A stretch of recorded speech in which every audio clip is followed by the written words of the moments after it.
ರಾಣಿ ನಾಳಿನ ಸಂಚಿಕೆಯಲ್ಲಿ ಏನಾಗುತ್ತೆ ಅಂತ ನೋಡ್ಕೊಂಡು ಬರೋಣ.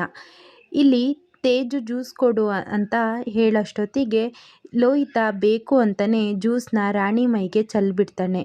ರಾಣಿ ಡ್ರೆಸ್ ಎಲ್ಲ ಹಾಳಾಗಿಬಿಡುತ್ತೆ. ಆವಾಗ ತೇಜು ಹೋಗು ರಾಣಿ, ಹೋಗಿ ಕ್ಲೀನ್ ಮಾಡ್ಕೊಂಬ ಅಂತ ಹೇಳ್ತಾರೆ. ರಾಣಿ ಆಯಿತು ಅಂತ ಹೋಗ್ತಾಳೆ. ಆದರೆ ಲೋಹಿತ ಬೇಕು ಅಂತಲೇ ಅದನ್ನ ಮಾಡೋದು. ಯಾಕಂದರೆ ತೇಜು ಚೆನ್ನಾಗಿ ರಾಣಿ ಜೊತೆ ಮಾತಾಡ್ತಿರೋದನ್ನ ನೋಡೋಕ್ಕಾಗದೆ ಲೋಹಿತ ಬೇಕು ಅಂತ ಮಾಡ್ತಾಳೆ. ಈ ಕಡೆ ಸರಳ ಮನೆಯನ್ನೆಲ್ಲ ನೋಡ್ಕೊಂಡು ಬರೋಣ ಅಂತ ರೂಮ್ನ ನೋಡ್ತಾ ಇರ್ತಾಳೆ. ಆದರೆ ವರ್ಧನ್ ರೂಮಲ್ಲಿ ಮಾತ್ರ ಮಣಿ ತಪ್ಸ್ಕೊಂಡು ಹೋಗಿರ್ತಾಳೆ.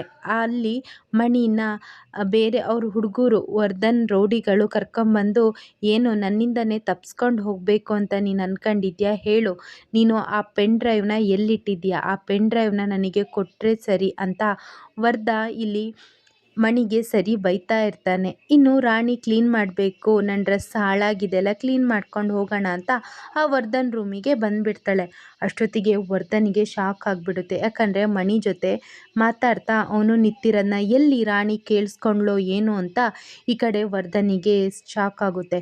ತೇಜು ಇನ್ನೂ ರಾಣಿ ಬರಲೇ ಇಲ್ಲಲ್ಲ, ಅವಳಿಗೆ ಈ ಮನೆ ಬೇರೆ ಹೊಸತ್ತು, ಎಲ್ಲೂ ಸಹ ಗೊತ್ತಿಲ್ಲ ಅಂದ್ಕೊಂಡು ರೂಮಿಗೆ ಬರೋತ್ತಿಗೆ ಸರಳ ಒಂದು ರೂಮಿಗೆ ಹೋಗಿರ್ತಾನೆ. ಆ ರೂಮಲ್ಲಿ ಬಾಲ ಮತ್ತು ತೇಜು ಫೋಟೋ ಇದ್ಬಿಡುತ್ತೆ.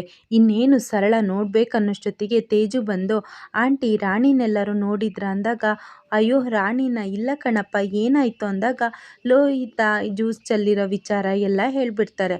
ಹೌದಾ ರಾಣಿ ಬಿಡು, ಅವಳಿಗೆ ಎಲ್ಲಿ ಹೋದರೂ ಎಲ್ಲಿ ಬರಬೇಕು ಅಂತ ಗೊತ್ತಾಗುತ್ತೆ, ನೀನೇನು ಯೋಚನೆ ಮಾಡಬೇಡ ಅಂದ್ಕೊಂಡು ಬಾಲ ಮತ್ತು ತೇಜು ಇರೋ ಫೋಟೋನ ಬೀಳ್ಸೇ ಬಿಡ್ತಾಳೆ ಈ ಕಡೆ ಸರಳ. ಇಷ್ಟು ನಾಳಿನ ಸಂಚಿಕೆಯಲ್ಲಿ ನಡೆಯುತ್ತೆ.